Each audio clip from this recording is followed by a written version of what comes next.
People were offering me millions of dollars for just a little chunk of my company. I was a gangster playing the the role of a tech CEO. I had a really traumatic experience, lost the use of my right eye. I was extremely suicidal at one point. My whole thing was money is the answer to all my problems. I thought I was on a mountain, but I was deep underground. I had lost my son for 3 years.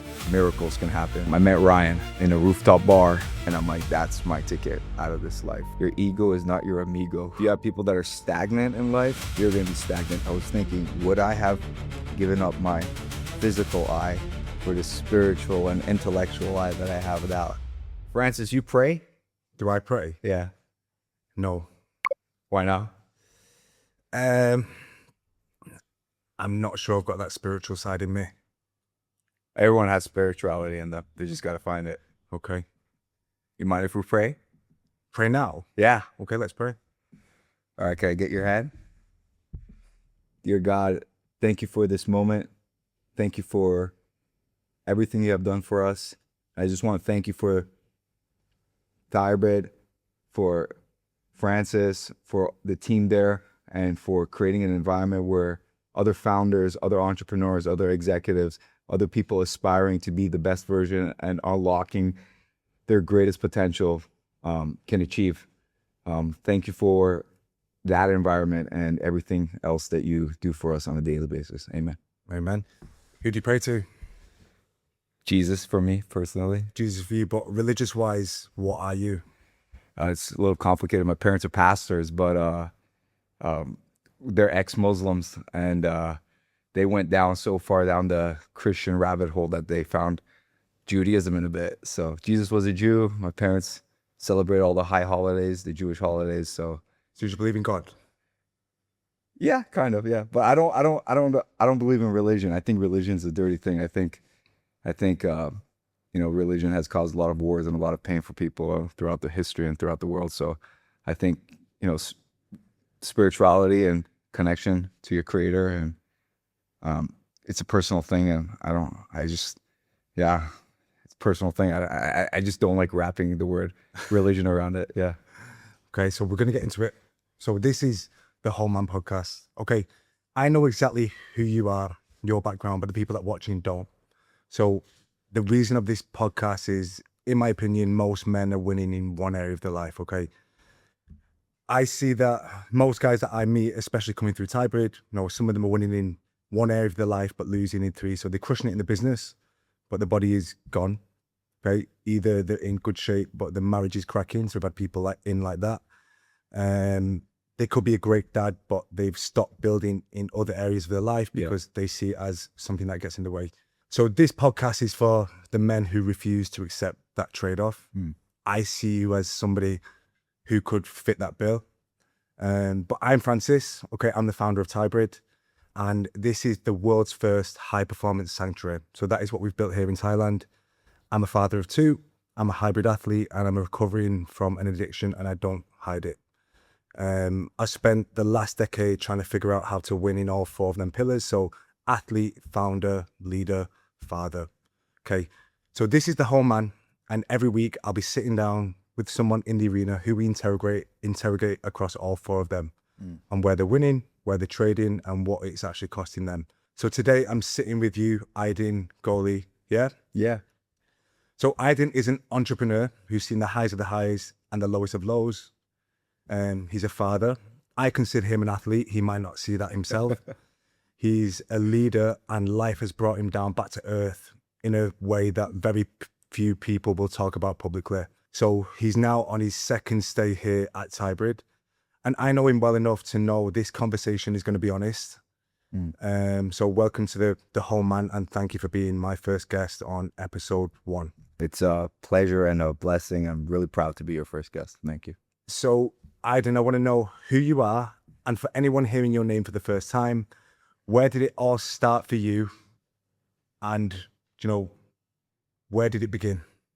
Well, it started right when I sat down. I wanted to wear my shades, but I decided not to. I had a really traumatic experience where I lost the use of my right eye. Can't see from that eye. And I'm like, I'm not going to wear my glasses. I'm going to have this be raw. And if my story and if everything I've been through could help one person eliminate their pain or save one life, I think it's worth it. So this is me for the first time being in public without my glasses on. No, That's where it starts. I respect it. And I think that's what it needs to be. I think two guys right in front of each other need to be open, honest, and raw. Yeah. And that's how other people, the viewers, they'll learn from us and our experiences, and that's how we give them the value. So if you want, let's talk about that. How did you lose your vision? It started off with basically the root cause of it all, and that was I grew up seeing my father being a real hard worker, and I guess from a young age I really didn't have him around so much, and so I thought money was everything in life. Yeah. And my my attraction towards money basically led me down the wrong path, and from a young age I learned how to make a lot of money, but in the wrong ways. So, one thing led to another, and the bad group of friends I had, the lifestyle that I had basically ended up in not a gang fight, but I guess you could say a real bad rivalry between a few of the people of my previous life and how I was leading that. And it was a really bad fight. And I got ran over by a car, got pieces of glass, rocks and jagged objects hitting me in the face. Really bad fight, like really, really bad fight. And basically walked away with my life, but without my eye. So, I mean, going into that, the addiction or the calling for constant, collecting of money and cash. And is this something that motivates you to today, or is it something that you've learned to manage and kind of control over time? I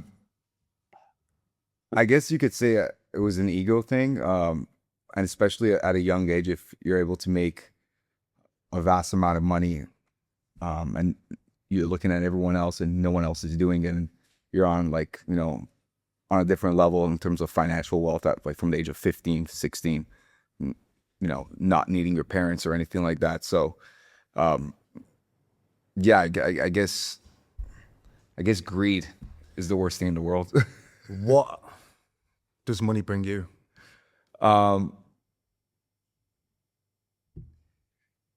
Currently in the stage of life that I'm at right now, money is a peace of mind in a way, kind of a peace of mind, knowing I could take care of my family, especially my mom and dad. They're getting older, and I really want to be able to take care of them, take care of my brother, my niece, my son, my friends, because I got some friends around me that are real dogs, UFC aspiring UFC fighters, athletes, and I love taking them out. I love taking because they're like my brothers. Prince is one of them. So I like to have enough freedom to be able to manage my own life, but add value to others. I mean, the way I see you, obviously you're a second time it's hybrid. Like you help everyone, like you give the time of day. Thank you. You pass on your learnings from your mentor, or things that you picked up on the way to other people. Have you always been like that? No. Okay. I used to be really greedy, and I used to think, can we swear? We can swear. I didn't give a fuck about people before. It was always about what can I get from this relationship? What's in it for me if I talk to this person? And having a mentor like Ryan Blair, I realized, give in secret, give with your full heart, and just give with a pure heart, and don't worry about where it's going to take you, because I've seen when I do that, like, amazing doors open. So sure, at the beginning, fighting the urge of what's in it for me, or why am I spending time doing this? But I realized that when you're doing from an act of giving your time, giving your your experience, whatever it is, from a place of love, it's open doors. So it's become second nature to me. Can we go back to Ryan? Obviously, Ryan is your mentor, Ryan Blair. I only heard about him the first time when I met you. Yeah. And I met other people in your circle. Yeah. So for me, I'm seeing you in two ways. Obviously, there's the version of you that lost his eye, the guy that you consider yourself making money in a bad way or a negative way. And then, there's the version of you where, now you're building businesses, you're helping others build their businesses, including me. And then now you're talking like Ryan has come in, he's changed your life and the way you see things. Yeah.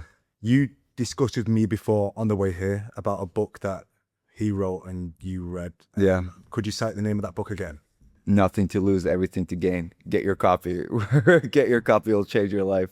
It's Ryan's story of how we went from being a gang member to a multimillionaire entrepreneur. Okay, so how did this inspire you? Oh, it's you gotta go a little bit back when after I lost my eye, or the use of it, I was very depressed. I had a new low, and I took a vacation, and as a result of that vacation, I met Ryan in a rooftop bar in the middle of Montreal, Canada, and the place was empty. It was just me sitting at a bar stool, 2 seats over.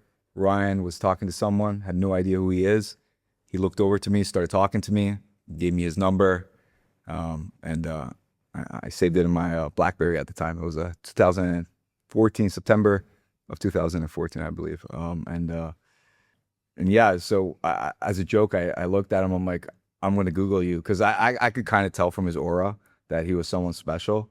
He didn't need a AP or like, something flashy. I just knew that this guy was someone extremely successful just because of the way he was carrying himself and talking to me. So I Googled him, and I saw that, first thing I saw was actually, I think it was, he sold his company for like $800 million or something like that. And then the second thing I saw was that he was on his book tour. And then, that's when if life was a cartoon, a light bulb on top of my head would have gone off. Because as soon as I read that he was a former gang member and he changed his life around, it was as if God was like, this is your ticket out of the life you were living. Because for a good few months before I met Ryan, I was extremely depressed. I was like, crying to God and like saying, I'm 21 years old, I'm blind. Like, I have my whole life ahead of me, and why did this happen to me? So when I met Ryan, I'm like, that's my ticket out of this life. And so I left that night. I went out, I got drunk, I lost Ryan's number. I lost his number, but you lose the phone? I lost my phone. I lost his number, but at that time I was like, oh, this is nothing. I'm just gonna call the company. I'm doing, oh, Ryan Blair gave me his personal cell number. Connect me to his office. Like being a little naive, but yeah, I picked up his book. I went back to Toronto where my kid was, and I sat down for like 2 weeks reading his book, and I couldn't put it down. How did you get back in contact with Ryan after losing your phone? Do you know what I mean? Obviously, he's a high-profile guy. He's a millionaire, billionaire. So he's not an easy access guy. Yeah, I can imagine. It took 6 or 7 years to get back in contact with him, and in that 6 or 7 years, there was a roller coaster of life that happened. Okay, perfect. So you're 21 at this point. Yeah, you've met Ryan. Yeah, okay? From the ages of 21, 6, 7 years down the line. Yeah. What has been going on in your life before you reconnected with the man who then became your mentor? So I read Ryan's book, couldn't sleep for about 2 weeks. I'm like, he made his first like 20-something million dollars at the age of like 20-something in tech. I'm going to do the same thing. So I read books on, I did a lot of research on Socrates, Isaac Newton, Einstein. I'm like, one of these geniuses, one of these giants is going to give me a great idea. And so one day I was standing at the fridge, and my son did something hilarious, and I decided to take a picture of him. And I'm like, I wish I could have captured my own reaction to that. And so I remembered Isaac Newton's third law: every action has an equal opposite reaction. I'm like, that's it. I'm gonna build an app that captures reactions and analyzes them through the power of AI. And this was really early on.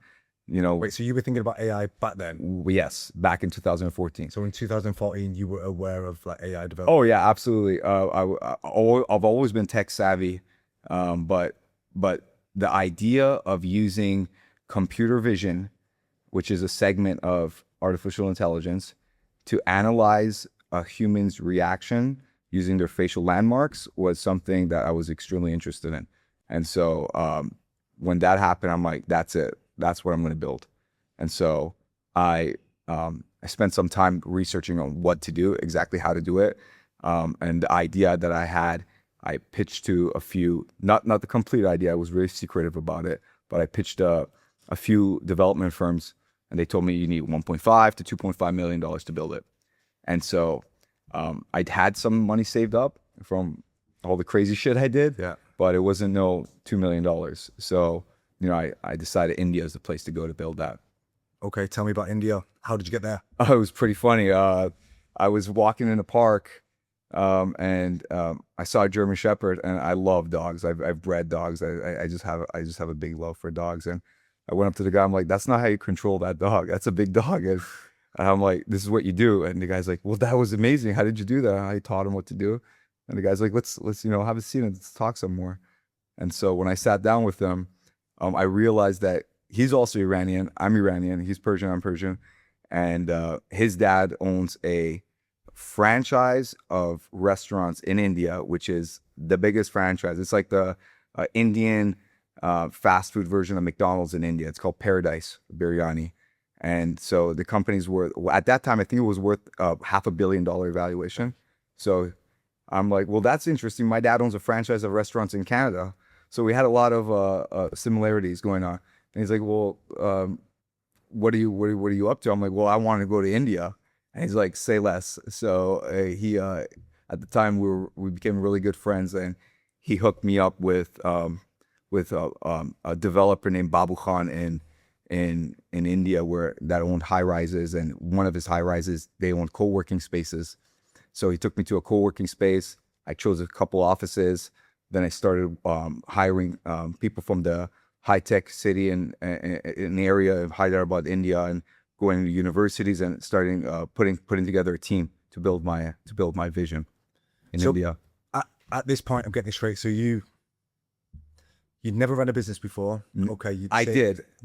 Yeah, I owned a clothing store, and I ran my dad's businesses, and my father-in-law, I worked at his car dealership, which Drake was a client of ours, and Birdman and Lil Wayne. When they came down, they came and visited the shop, and like a lot of affluent people, Toronto Raptors, a lot of affluent people. It was a Lamborghini Ferrari dealership in Toronto. So I had business experience, but my mind and everything was the criminal mind of business. So it was, I had some experience in business, but nothing compared to what I was trying to accomplish. I mean, even going back then, okay, so you were already involved in a business, whether it was your dad's or it was another dealership. Yeah.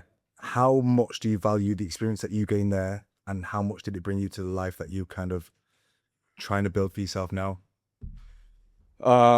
What, with my own company, or with growing up seeing my dad as an entrepreneur, or like the people, his friends? Like, what do you mean? I mean, the whole journey from your dad to kind of running his businesses. Yeah, it was like I said, I had the wrong mentality. So even getting experience in a field, if you have the wrong mentality, your vision is going to be with the lens of greed, with the lens of everything bad. So I had the wrong lens on. So even in the restaurant business, I was figuring out ways to like crazy stuff. I was like, Dad, we should do this. We should get rid of this store and do this, and like, but in the wrong ways. I was like figuring out different ways to, make money illegally, even through the restaurant. And so like everything was like through the lens of how can I use this insurance, that to just, make more money. It was just always wrong. I mean, in your opinion though, do you think the way your dad built his business? Yeah. Honest dude. So do you think old school, he was happy where he was at, and you're obviously more modern when you're thinking of scaling? Yeah. So I never had him around. Like I always just saw him working. So at that time specifically, all I was thinking was how to make more money, and I didn't care how I did it. I just wanted to make more money. Okay. So when did it end for you working for your dad or working with this other dealership? Yeah.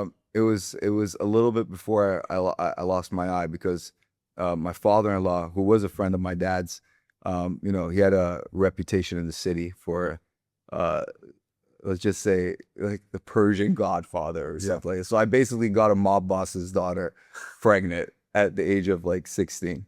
And I had my kid shortly after that. So and then my eye happened a little bit right after that. So that all of those crazy things happened within the span of like from 16 to like 19. In those 3 years, I was at like on a different level in terms of making money, in terms of doing crazy shit, running around and just living a very bad lifestyle. And it ended up with me losing my eye and meeting Ryan as a result of that. So I think most people think becoming a dad changes you instantly. And I think in my experience, it did change me. Yeah. I became a dad at 26. Yeah. I was dealing with a lot of addiction back then. And I thought, you know what, this will change my life. Yeah. But it didn't directly change my life. If anything, it spiraled out of control first before I got myself in order. Yeah. How did it work with you having a son at an extremely young age? Yeah, it kind of changed me, but it didn't really change me until I lost him for 3 years. His mom took off. Okay. That's when I realized I need my son back. How old was your son at this point? I think he was around 7 years old. 7 years old. Yeah. Okay. So 7 or 8. And then yeah. So after I got back from India, I was like, great. I have this technology that's really novel, and I was getting investment opportunities from people. I would show up to investor meetings in flip flops and not caring about what anyone would say. Ego through the roof, because I was at valuations in the hundreds of millions, and people were offering me, you know, millions of dollars for just a little chunk of my company, and I would basically tell them, no, I don't need you. I'm going to launch this thing myself, because it was my own money. Yeah. I took my own money, built it with my own money. I'm like, I'm going to get it there with my own money. So my ego was through the roof. I was a gangster playing the the role of a tech CEO. And then why did you refuse investment? Do you think it was a lack of experience? It was the lack of experience, not coachable, and just the ego through the roof. And that darkness led to my ex realizing that, like, this guy's onto the rocket ship, and he's going to amass an insane amount of money, and he's going to take my kid away from me. That's what my ex was thinking. And so she took off with my kid right before I launched my company. So you were a founder before it was trendy to be a founder. Okay. I think now, learning from that experience, what advice would you give to other people building businesses at a young age? And you see with technology now, founders, entrepreneurs are getting younger and younger. Yeah, get yourself a mentor. The number one thing I would say. Okay. Ryan literally changed my entire perspective on life. Like, I was very blessed because his mentorship has turned me into the man that I am today. If it wasn't for Ryan mentoring me, I would 100% be dead, because the life that I was living, full of darkness, full of all the literally spiritual warfare that I was going through, I was extremely suicidal at one point, because sure, I had that great tech, I had great evaluations, everything was going well, but when my ex took off with my kid, it ruined me, because my entire goal was, I'm going to build this tech, I'm going to amass a large amount of money, and I'm going to leave a legacy behind for my kid. And at that time, I still loved his mom, so I was like, maybe I'll get back with her. So my whole thing was, money is the answer to all my problems. I'm going to amass this money, and I'm going to get her back, and I'm going to get my kid back, and I'm going to have the family that I never had. Do you see that when you bring the words mentorship and then spiritual together there, they're two words you don't see together normally? No, the mentorship, as long as the Bible or the Torah has been around, there has been mentorship. The oldest career, or I guess career in the world, is mentorship. Yeah. that is the oldest career in the world. For as long as there has been a spirituality, there has been mentorship too. Even before that, I'm pretty sure when we were cavemen roaming the earth, people would mentor, hunter, how to hunt, how to gather. So mentorship is just part of the human DNA. So what do you think spiritual practices bring to business? when you're in alignment with God, things happen without you putting much effort. I have seen it, I have felt it. But when you're out of alignment with God, even if you have something perfect in your hands, which I did at that time, it will not happen because you're out of alignment with God. You will face a lot of doors that are closed on you, and you will suffer a lot of pain. So pre-mentorship, were you spiritual?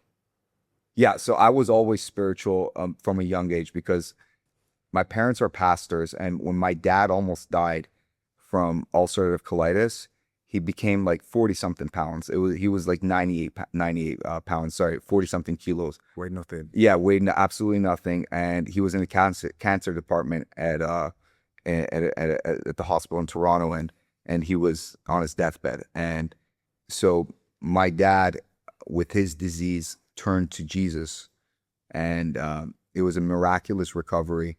When my dad did his, I think it's called colonoscopy or endoscopy or one of those things, the professor at the university was like, who was also my dad's doctor, he's like, I've never seen anyone recover like this. All the areas in my dad's intestine or colon where all the ulcers were, they were all gone. It was just marks left over. And he's like, can you come to my office? I want to talk to you. So he sat down with my dad. He's like, how did you do it? And my dad's like, you're not going to believe me. My dad was reluctant to tell, like, I didn't want to explain to him, but he's like, please, like you got to let me know how you did it. He's like, I prayed to Jesus. And my dad, like the way he explains is beautiful. He's like, the guy took off his glasses, the doctor took off his glasses, and he's like, you know what, I believe you. Miracles can happen with faith in God. So your dad's still around now? Yeah, absolutely. Yeah, he's healthy. Yeah, he's healthy. Yeah. And then obviously for you seeing there, maybe in your head, you might be thinking your dad could die at any point. Yeah. Did that event, which is obviously a traumatic event, Yeah, change the way you perceive life or certain aspects of life? Yeah, for sure. So my parents owned multiple houses. They owned multiple locations of businesses. And when my dad got sick, we basically lost almost everything. Absolutely everything. Because of bills? Yeah, absolutely. My dad couldn't work. And it was around the time that I found out that my ex is pregnant too. So it was a lot happening in life at a very young age. I was like 16, 17 years old. And so it was quite a bad experience, and I didn't want to ever face that. That's why it just all these things that were happening to me were just adding flame to my ego, saying money is the answer to everything. Like if I had money, I could have paid the bills for my parents. I didn't have to lose the houses, and so it was just fed the fuel of me thinking money is the answer to everything. So at this point, no, your dad's dying, and then you found out that your girlfriend is pregnant. Yeah. How was that reaction? Was that something that you took well? Was it something that you couldn't do at the time? Yeah, it was bad because like I come from a conservative family. We don't have children out of wedlock. And my parents are pastors. My mom's like contemplating. I remember her telling her she didn't believe me. My dad was still sick at that time. She didn't believe me, and she's like putting two and two together. Like, how do we tell the family? How do I show my face in church? How do I, like, my kid's like 17 having a kid, like he's a kid having a kid.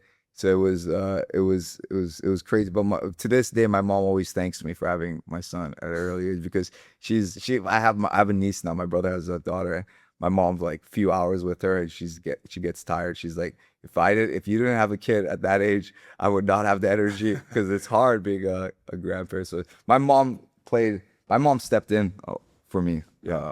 I couldn't.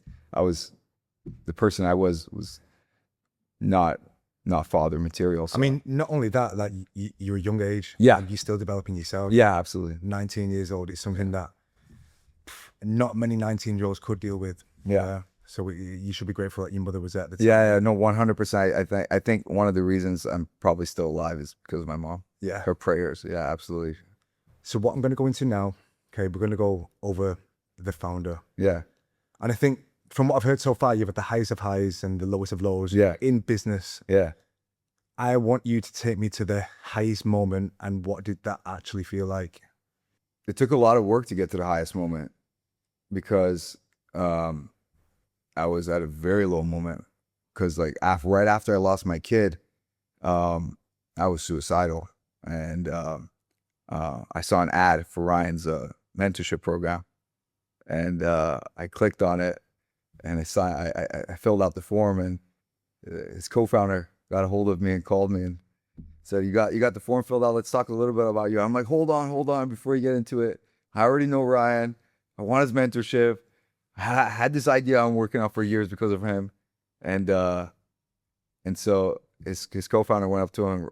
Ryan knew who I was because I spent 7 years just spamming the shit out of his inbox. Oh, so he was aware that you were looking for him? Yeah, kind of, because I spent the 7 years while I was building things, while I was doing things. I spent 7 years spamming his Facebook, his Twitter. I still have the tweets, his inboxes, like whatever I could do to get a hold of him. I try to get a hold of him, but he was also going through his spiritual awakening, his thing after his mom died in 2000, and I think it was 16. So he was going through it, and I was going through it at the same time. But yeah. So when I reached out to him, one thing led to another. They didn't accept my application. Obviously, I was crazy. I was on a lot of medication and drugs after my kid's mom took off. I started doing a lot of self-medication, like enough to kill, a room full of people because I was so depressed and upset. So basically, I found out that, there's this guy named Prince through an Instagram tag of one of Ryan's photos. I clicked on it, reached out to him, and asked him, do you know Ryan? He's like, yeah, I live with him. I'm like, brother, you got to help me. And we got on the phone, and I told Prince my entire life story. And he's like, I'm going to talk to Ryan for you. So he went and talked to Ryan, and Ryan basically told him if he changes himself, his environment, works out, because I was like 260 pounds or more at that time. On all the drugs. I was doing a lot of drugs, and for some reason I was gaining weight. It's just crazy the amount of stuff I was doing. But Ryan, he asked me, he's like, get your mental game in order and might help you. So that was enough for me. I flushed everything that I had at that time, and I moved out to Montreal, TriStar, for as a hobby, home of Georges St. Pierre, is a UFC fighter, gym to start training, because two people I knew were there, and they were training. One of them was Mehdi Zayvan, one of my closest friends, who's not Olympic, Mehdi Zayvan, who's a world-class medalist, Greco-Roman athlete, multiple gold medals. And so I went there to train with him. And while I was training there, Ryan's like, I lost I think it was 40 pounds of training there in 3 months, some ridiculous weight I was losing. Ryan's like, all right, Prince, he's doing what he needs to do. Bring him out. So I think so that's, going out there was the start of me getting my career back in line, getting my mind back in line, and getting my kid back in line. Because don't forget, at this time I had lost my son for 3 years. So when Ryan heard that I was estranged from my son, he's like, I'm going to help him out. So your highest of highs was a lifeline. It wasn't necessarily what you've been chasing all along, such as money. At the back in the old days, yeah, at a young age, driving a CL55 at the age of 17, and taking vacations anywhere I want, never having to worry about money. That was the dark highs of highs. Okay. That was like the ego. That was like the dark days. But that, and looking back, it wasn't the highest of highs. It was the lowest of lows, because the money was like a chain. Like that mentality, the ego was like, I was deep underground, but I didn't see it at the time. I thought I was on a mountain, but I was deep underground. I was like hundreds of meters out. And is this what you were chasing all along? And then when you got there, you thought, the view from the top isn't as good as it seemed. Yeah. So I still realized that when it came crashing down. Yeah. So it took a little while, because it took an entire shift in character and personality. When I went to LA, because Ryan invited me out, he's like, I'm going to help you get your kid back and mentor you. My goal, ultimate goal at that time was not business, was not nothing. It was just getting my kid back, being the best father I could be. That was my goal. And so Ryan told me, shut up, just do what I tell you, and you're going to get your kid back. And within 9 months, I changed my character so much that my kid's mother dropped off my kid at my mom's house so he could start getting back into the family. So within 9 months, 3 years of not being with my kid, within 9 months, I was able to get him back through the mentorship that Ryan gave me. And at the same time, Ryan was giving me the skills necessary to become a founder again. Why? Because I was watching how he woke up. I was living with him. So it was one of the greatest experiences of my entire life, watching a man who's made $2 billion, how he wakes up, how he eats, how he sleeps, how he speaks, how he acts with others. And Ryan was also getting back into it because like I said, he spent a few years of his own spiritual awakening. You know, he spent a few years in the cave, he calls it. So it was a beautiful moment for me to be around him because I was seeing how he was rebuilding and I was just about to start my rebuilding process. So watching him rebuild, him giving me tasks, like it started off with our Zoom meditations. Idin, you control the Zoom meditations. Then it started off with Idin, you control the masterminds that we do. Idin, you help out with the setup of the production environment when it comes to our cameras and our lighting and everything like that. So he gave me opportunity to be able to do things professionally again. And once I started doing that, and he realized, okay, he has his kid, he got his kid back. You know, he's completely changed. He approached me with, you know, your experience in AI. How can we use AI for altar call? And so I basically put together a pitch deck. I gave him the pitch deck. He went and raised a few $1 million with the pitch deck that I gave him. And once we got the few million in, we started amassing the team of the brilliant engineers and tech team that we have. So that's me starting to get back on top of the mountain, but still not there yet. I want to kind of go into that and your relationship with Ryan. Yeah. And then from what you've told me at the start is that your dad wasn't around that much because he was hardworking. Yeah. Would you say that this affected you growing up and you became the adult and the teenager that you were, causing trouble, whatever you were doing? Yeah. Because you lacked a father figure, not for any bad reason, but because he was busy. And did Ryan kind of step into that role when your dad, didn't offer you that at the time? Yeah, Ryan, I wouldn't say he's a father figure, but he's 100% an older brother figure. Like, okay, yeah, as close as a brother could get without being blood. Like, I love him. It's a complex relationship with him because he saved my entire life. Like, I was still heavily addicted to drugs. I was addicted to opioids for a number of years because of my eye. So he took me in, gave me a place in his house. He helped me get off drugs. And so his relationship with me was like, he was giving me all the love in the world.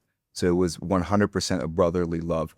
But yeah, it's, I guess you could say some of the things that a father is supposed to teach a person, I did learn from him. So yeah, it's brotherly, fatherly, it's a complicated relationship. I mean, I feel like it's the same, but I think for you as a man, how much do you feel that having other men around is beneficial for your life, your growth, your development, and your overall happiness? Yeah, so circle of friends. What's that saying? Show me who your friends are, I'll tell you who you are, or something like that. Like, it's 100% accurate because my old life was people that dealt in various different drugs or did different criminal activity, and obviously I ended up with me losing my eye, losing my son, losing everything. So, and then when I met Ryan, it's my circle completely changed. Like right before, because of Prince is actually the person who helped me change my environment, and because of him, I went to TriStar. I met athletes, aspiring UFC fighters, a few UFC fighters, UFC champ, coach in Faraz Zahabi. I became very close with him. And so my circle started with athletes first. Well, the new reborn version of me started with athletes at the top of the world in terms of what they do. And then when I moved to LA, it was people playing at a professional level, but in terms of business. So I had to get my body and mind right. And when I went to LA, I still worked on my body and mind, but then I got introduced to the people that would come around because of Ryan, because of the company that he built. So I started, learning from them. So the circle that you have basically shapes you. So being around Ryan, being around business leaders, being around athletes, naturally I got pulled into, being the best version of myself. And then obviously going back to that time, the people that you were growing up with, the guys that you said were dealing. Yeah. At the time, did they feel like a brotherhood to you as well? Yeah, absolutely. 100% felt like a brotherhood. And do you think it was or it wasn't? No, absolutely not. Okay. Absolutely not. Fake brotherhood. Fake. And then now going into, okay, you've just brought the two words together, athletes and businesses. Yeah. How close do you think having the discipline of an athlete transfers over into business practice? Yeah, so Ryan, when he wakes up like 4:30 in the morning. He would wake up and right away drink a good amount of water, and then he would start his spiritual practices. He would pray, obviously, read the Bible, and then once he's done praying and reading the Bible, maybe do a salt bath. He would start his training in the morning. And my room was literally in the gym, like in his house. So like my door was like, it was the gym, and then the extension of the gym was the room, which we called the podcast room, and that was my room. So I would wake up at like 6:37, 7 a.m. to Ryan doing the speed bag. So he always starts his day with God first, and then his body. So he has a time block to himself in his calendar that's for God and for his body. So if he doesn't do God and body, his day won't go well. So he would always starts with God and then body, and then starts the rest of the day, because like he wouldn't have time, or else if he to get back into it, like there is no time for him to do it at nighttime to get with God. He needs to start with the God and the body. And then which part of these practices have you brought into your own daily routine? But at Tiebreak, all of it. We call this a daily rhythm. So what we do when you stay here, that we get up, we see the sunrise, we run, we train, then we have our work blocks, and then we train again. Yeah. No, we're very training focused. But I mean, for you, when you're living with Ryan or when you're at home building your own business, what is your daily rhythm like? It was easier doing it with Ryan. Yeah, it was much easier because I ate his food. I slayed at his house. I didn't have to worry about any bills or anything like that. It was just work on myself. That's all he wanted me to do, just work on myself. So it was pretty easy. I would wake up, go to the top of Runyon Canyon, just like how we go to the beach over here and watch the sunrise. I would go to the top of Runyon Canyon with Prince. I would overlook Runyon and see the Hollywood sign and watch the sun come up, go back to the house, train, and then start my day. And I wish I was able to do that in Montreal right now, but I got a dog, 16-year-old son. My son's 16 now. And then all of my own problems, all of my girlfriend's problems, like it's just very hard to do it at home. That's why I had to get away from everything that was going on and come here, because I knew it was like my little sanctuary to get me back in touch with what I was doing at Ryan's house, like coming here. So I think if we go back to them, the father, the athlete, the leader, the founder, which one would you say, is top of your priority list, and which would you say you need to work on the most? Well, before any of those, if you don't have yourself, if you don't have your own ducks in line, if you don't have your own body and your own mind performing at its best, none of those things matter. You can't be the best dad. You can't be the best business owner. You have to work on yourself first. So body, mind first. Body, mind first. Well, God, body, mind. But yeah. God is in there. But yeah, for sure. So in your daily routine, when you wake up, if you're in Montreal or if you're with Ryan, the first 2 hours of your day, how do you dedicate or spend that? Well, that was the problem in Montreal. I couldn't do it. Okay. I couldn't do it. That's why I had to run away. Physically impossible to do it. Yeah. It's not physically impossible. It's just that you get in the hamster wheel, or what was that spinning wheel called when mice are in it? You're just spinning your wheels, man. And the problem is with life, man. Life is hard, man. And yes, Ryan's taught me to fall in love with the hard, but it's like we get molded in the environments that we're in. Like you get like you like subconsciously, consciously, whatever you want to call it, like you get molded into a specific shape, and it's really hard to remold yourself. So I needed, with the business I'm working on, I needed that space. So I got my girlfriend to agree to take care of my dog while I come out here, and my kid and the house and everything. So I needed to get away, change my environment, and come here and do that, because it was really hard for me to do that in Montreal. So in an ideal world, do you see environment as a top priority? Absolutely. But absolutely. For most people, it's one of the hardest things that we can actually change. Yeah. A lot of people are stuck where they are. And I think, for you, what would your ideal environment look like? Hybrid. And going back to hybrid and where you are currently residing for the next maybe 4 or 5 weeks, what is it about the experience that you get at hybrid which helps you, get into that rhythm, become a better leader, and build your business? So food is there if I need it. I don't have to worry about cooking, which I could meal prep in Toronto too, but I'm in Montreal, but that's a positive. Everyone else is also in the same vibe of, getting to the best version of himself. Do you think other people around doing the same things motivates you? Yeah, absolutely. 100%. 100%.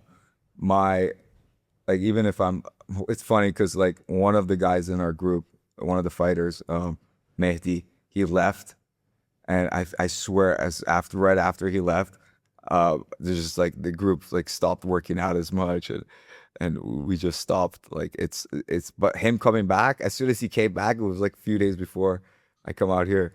As soon as he came back, it was like, oh, okay, like we're in rhythm again. So absolutely having people that are doing something, and if you have love for them, if you have a great relationship, automatically, you're gonna be hanging out with them. So you're gonna go places with them. So if they're out there, pushing dope or doing something crazy, you're gonna get wound up in that. If the guy's an athlete and he's training all day and he's going for runs and calls you, he's like, hey, you want to go for a run? Then you're not gonna say no to your boy, so you're gonna end up going for runs. So it's the people that you're around 100% affect where you're going. I mean, hands down.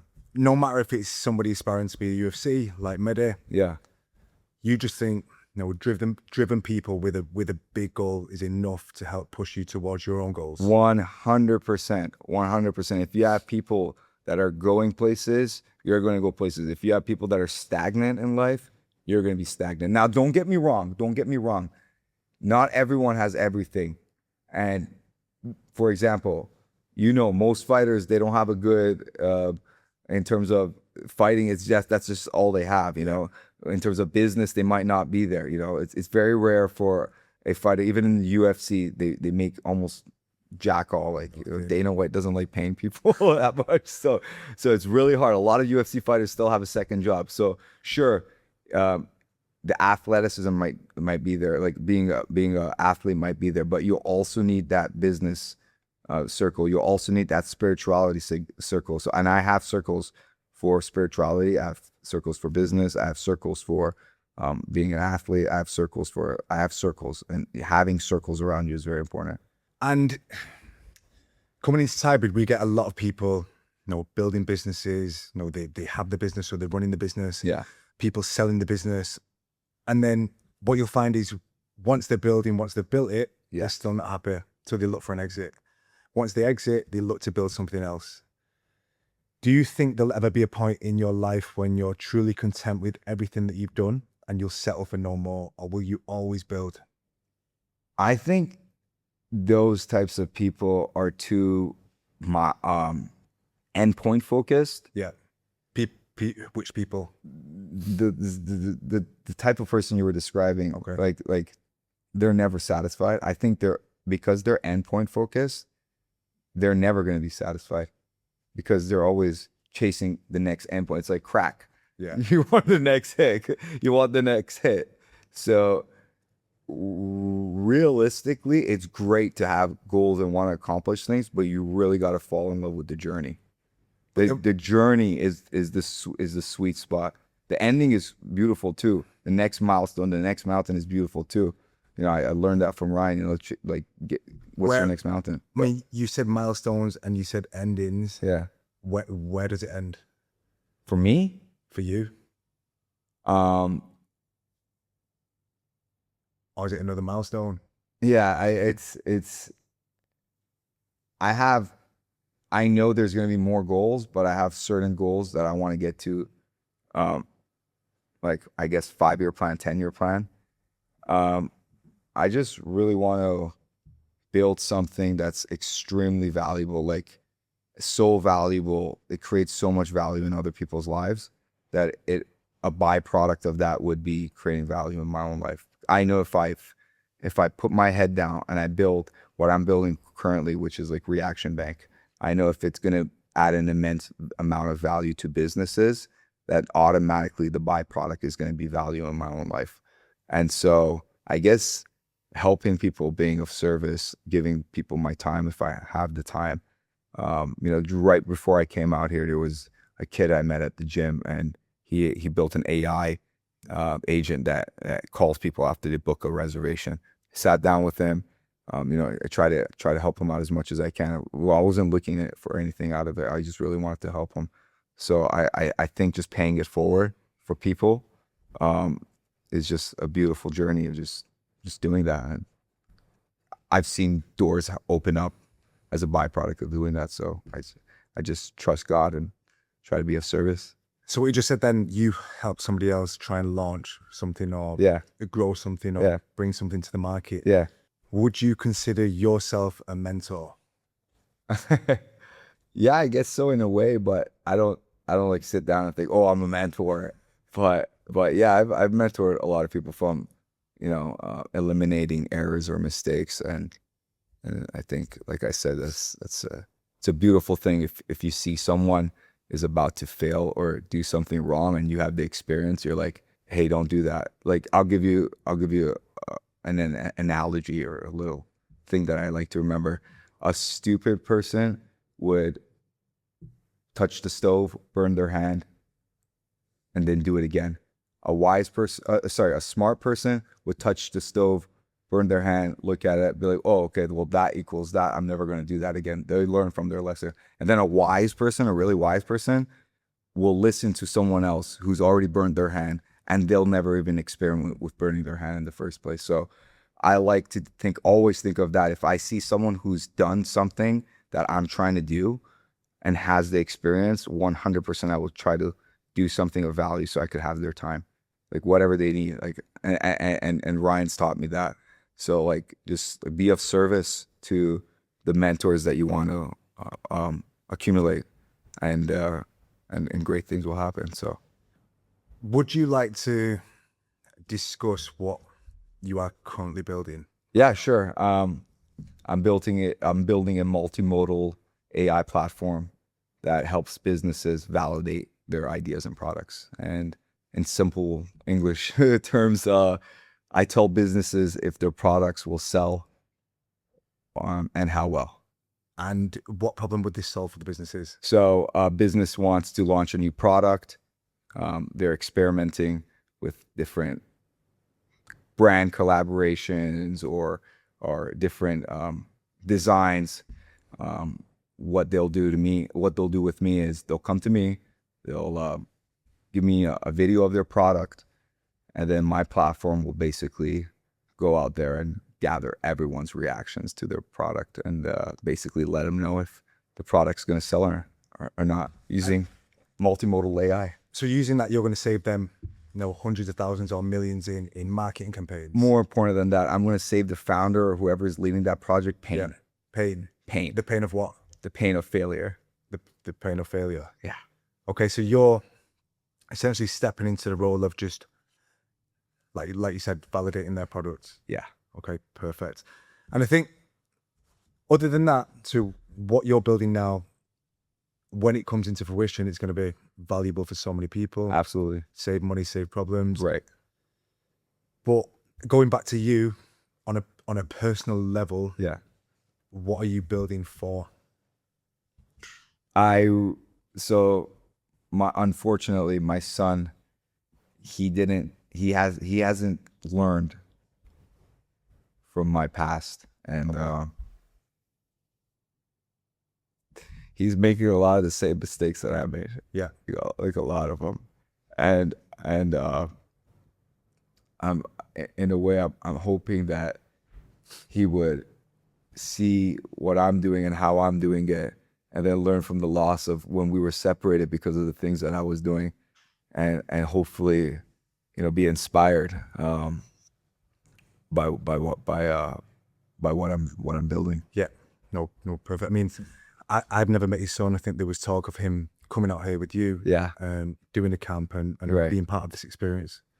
Yeah. What is your relationship like now with him, considering like he was taken away from you for a few years? Do you have custody of him? Yeah. So thank God Ryan taught me how to mend my relationships. So me and his mom, we have a great friendship now. All of the things that from the past are behind us. So I have a great relationship with his mom, and that's only because I witnessed Ryan do the same thing. Ryan lost custody of his son. Yeah. And I see how he is with his son's mother, and I learn from that, and I basically apply the same type of thinking towards my kid's mom, and it's helped me immensely. So again, I learn from him, and we have a great relationship. So yeah. And I think even for me, I agree with you. Probably the biggest thing that you can pass down is what you pass down to the next generation of Absolutely. you, which is your son. Yeah. Is he at an age or a stage of his life where he could potentially get involved with what you're building? Does he have any interest in doing that? Yeah. It's like I see sparks of yes, but unfortunately, the negative forces are very strong in his life right now. Okay. Like extremely strong in terms of spiritual negative forces. And so one of my goals was to bring him out here to get that space, that clarity, what he needed. But circumstances didn't allow him to come out with me. So yeah, it's getting there. Like I told him, you could reach out to these gaming companies. You could reach out to what brands are you interested in? Reach out to those brands. We could help them validate their next idea, their next product, whatever it is. And he was interested, but I gave him a good salary too, like a lot more than I was supposed to make. But like I said, those spiritual forces are really strong, and I think that the only thing that could save my son from the path that he's on is God. Is there's no amount of money I could give him 10 grand a month right now, US, and he'll find a way to go back to that negative path. What do you think his negative path comes down to? What environment? I think he's living in a very bad environment. And is this what Montreal's like? Is it for the crowds, young kids get in trouble? Yeah, he's living in a very bad area in Montreal called Longueuil. It's not a good area. Yeah. And I'm trying to do whatever I can to get him out of that area. Going back to your son. Yeah. Obviously you spent a lot of time building, especially when he was younger. Yeah. You said you lost him for 3 years. Yeah. What are the moments that you miss with your son, or that you almost missed because of the business and building, and what did you do about that? There was a lot of things I didn't miss. You didn't miss? Yeah, there was a lot of things I didn't miss. I would take him to Raptors games all the time. I would take him to the museums a lot of time. I would take him to art museums, like different types of museums, and aquariums, Ripley's Aquarium downtown. I would take him to CN Tower to have lunch all the time with me. Like we spent a lot of time doing fun stuff, but the things that he needed wasn't that. He needed me to take him to school, which I never did. He needed me to be there for his parent-teacher meetings, which I never did. He needed more of a father. And I guess because I was young, I was more of like a friend. Yeah. And I think that's the transition that I've been struggling with the most as a father. How do I, because he's at age 16, where now he needs like a father friend, like kind of figure, but it's hard to connect with them. And I don't understand what's going on with these new generation. Like I thought, I thought, okay, there was a gap between me and my parents, but the one between me and him shouldn't be that much. And I don't know, man. These kids are growing up so fast. There's like a massive gap in terms of what's cool, what's hot right now in terms of whatever music or like fashion or whatever it is. There's a gap there. So. I mean, do you think now? So the time you spent with your son, Yeah, it was always valuable time. yeah, But when he needed, somebody to look to, for example, a mentor like you as a father, yeah. I wasn't that. you wasn't that. No, and I'm trying to be that now. Okay. And do you think It's hard. this could play a part in how he's reacting now to certain things? or Like the aspects of life? history of how it was, 100%. Yeah. Yeah, 100%. And he's very similar to you. Extremely, and it's scary how similar he is. Like we will say the same words randomly at the same time. We would do the same actions, the same like mannerisms, the same like it's very weird. And he'll look at me and be like, "That is weird," because he's like a identical photocopy of me, and it's scary because I know what's going through his head. I know what he's like, and I was there, and it's not a pretty place. And if your son could describe you in one sentence today, what would he say about you? He would say, "My dad's a wild card, a mad scientist of some sorts." That's what he would say. I don't know. Maybe we should call him and ask him. But then the flip side is, what would you want him to say about you? I would want him to say, "My dad is there for me whenever I need him. I could call him no matter what, and he'll be there no matter what type of situation I'm in. I could lean on him. I could count on him." And I think,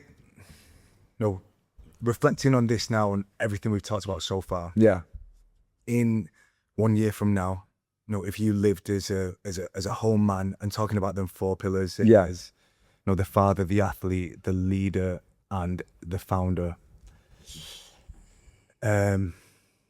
what is the one standard you're making non-negotiable from today going forward?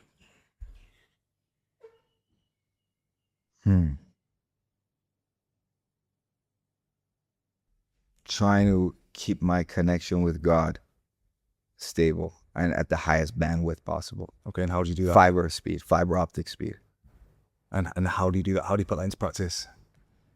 Wow, there's so many things you could do. I think having gratitude is the most way to be humble, and being humble is the thing that keeps the ego away. Because one thing I learned from Ryan, your ego is not your amigo.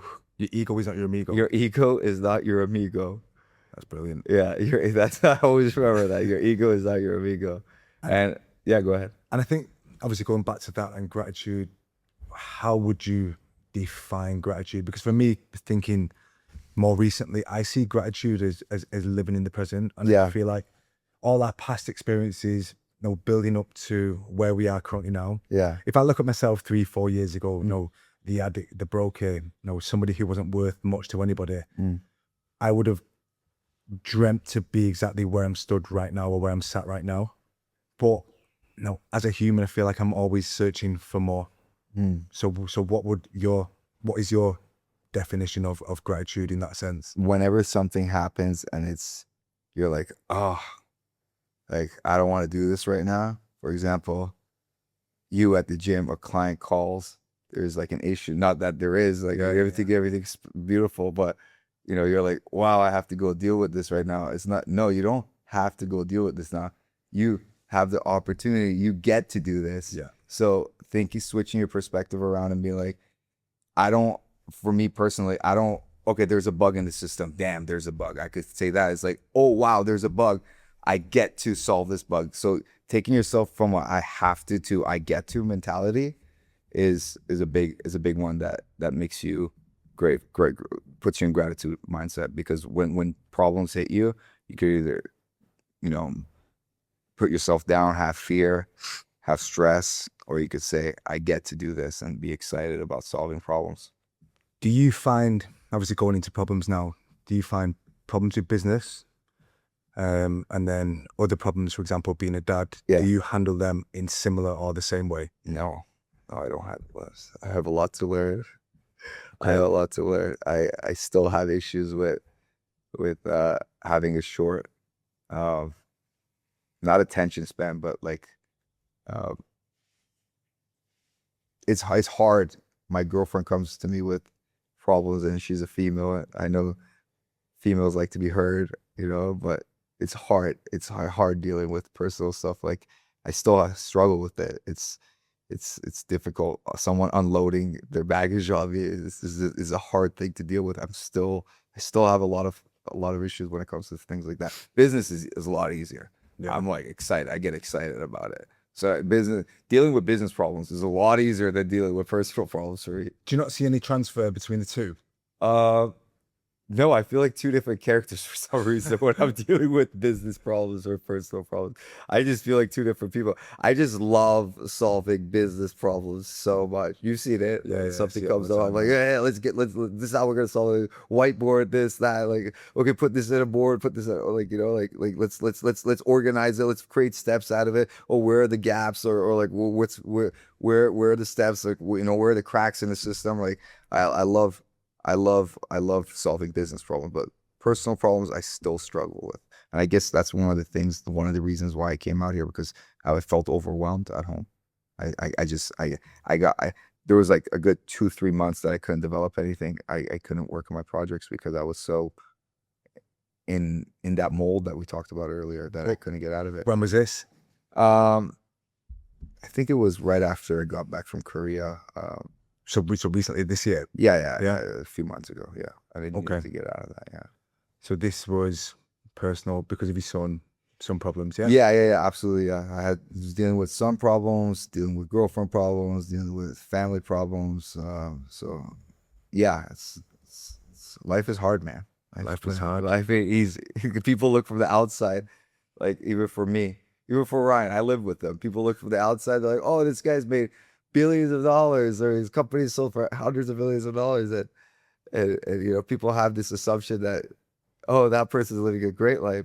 You go on my Instagram, oh, I'm in Malibu one day, I'm in Korea one day, I'm in Thailand one day, I'm in Mexico one day, like people, Brazil another day. People are like, oh, this guy's traveling the world having a lot of fun, but life is hard, man. It's like you gotta fall in love with the heart. I always tell myself, but yeah, I think probably a big question, like coming towards the end of our discussion, if you went back now to any point in your life, in your career, obviously everything's led you to where you are now, like for the better. Like, look where you are, look what you've done, look who you associate yourself with. Yeah.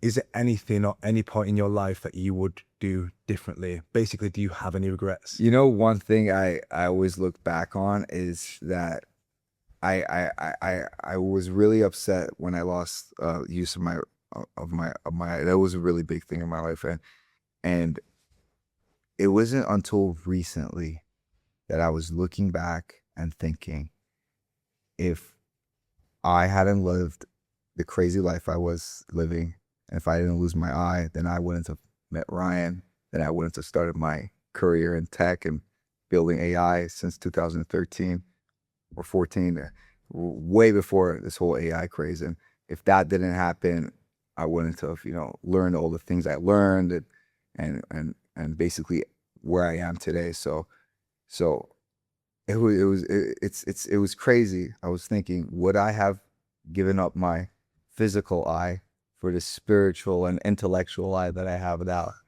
And I don't think I would have. I think I would have let it happen, because the clarity that I got in terms of life, in terms of tech, in terms of the wisdom that I gained, was worth losing my eye over. And the thing is, though, going back to your son, obviously this is a subject that you made sure to talk about, but Yeah. he's 16 years old. Mm-hmm. He's on his own path, very similar to what you've done. Yeah. For his development, do you not think, no, he may need to go through these mistakes and these problems to become the man that he needs to be?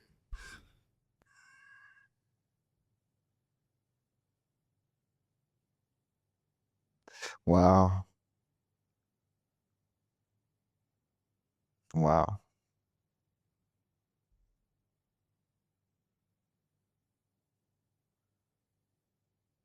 You know, even wow. Even if that's true, my father instinct kicks in. He's like, I want to protect my son from pain. I 100% agree. So it's very hard. It's very hard. Even if I had a vision of God showing me a vision of exactly where he's gonna be and everything's gonna be okay. It's like Father Nature to want to protect him from, or figure out a way. Well, how can he get there without going through that pain? And I think like the example I told you about the stove is, that's what I'm trying to do. I'm trying to teach him, like, hey, you don't have to do those things to get to where you want. Like, I burnt my hand, don't burn your hand. Exactly that. Yeah. So I think now, before we wrap up, I kind of want to summarize who you are now. Like, you are obviously a brilliant founder, somebody that's managed multiple businesses. You're a leader who can manage a team. You've also got a son following the same footsteps as you, whether good or bad. It's still very early, very young. You are what I would consider yourself an athlete, somebody who looks after his body, his mind, trains with world-class professionals, even though that it may not be your expertise. And you are a dad. And I feel like, as a dad of one, no, you've never been a dad before. Nobody's put you in this position. You can only learn from your own father and your own experiences. And I feel like you have got enough self-awareness that you are aware, that you know exactly what's going on. Okay, you're aware of the problems, and as a founder and a businessman, any problem or any bug that you called it before is something that we can fix. What would be the top 3 lessons of your life that you'd like to pass down to anybody who's watching this, listening to this right now, so they don't burn their hand, as you would say? Yeah. Keep your connection with God. It will save your life. It will work miracles for you. And waves will come at you that will take you to the highest of highs. Okay. Have great mentors, because they will also be used by God to guide you. Having great mentors is probably one of the most important things in life. God, mentors. And then the third thing, I guess you could say, your environment and your friends, the people that you choose to come into your environment. Those 3 things. If you have those 3 things in alignment, then everything else falls in place. So on that note, we're gonna sign out. Yeah. But I just want to thank you for the real conversation. Like, this shows exactly what it's all about. Yeah. And I think as a first guest, it was as real as it could possibly be. Thank you. And your life is certainly one of value that a lot of people could learn from. Yeah. And for everybody listening, thanks for listening to Idin. On what he's building, you'll see it in the notes. Yeah. Go follow him, support exactly what he's doing. Thanks. And I think if this episode hits you, share it with one man who needs to hear it. That's how we grow. But ask yourself the question I asked Idin at the start. From 1 to 10, athlete, founder, leader, father, like, what is your real number? What are you lacking? But I'm Francis Lee, and this is The Whole Man. I'll see you next week. Been great. Yeah. Hey. Thank you. Thank you.